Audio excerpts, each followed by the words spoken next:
बॉलीवुड में काम मिले या ना मिले परवाह नहीं, दिलजीत दोसांझ का इंटरव्यू वायरल हो गया।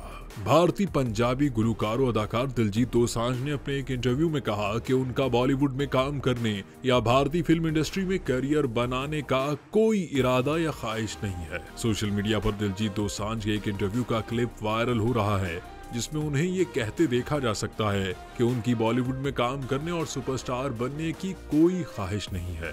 उन्होंने कहा कि वो गुलकार हैं और उन्हें गुलकारी करने से कोई रोक नहीं सकता क्योंकि वो पंजाब से हैं, जहां लोग खुद गाने बनाते हैं और खुद गाते हैं। उन्हें किसी सुपरस्टार की जरूरत नहीं होती।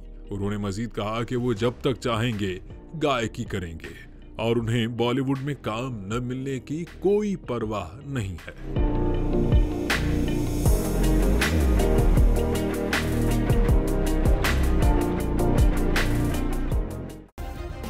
सब्सक्राइब करें और बेल दबाएं ताकि कोई खबर रह न जाए।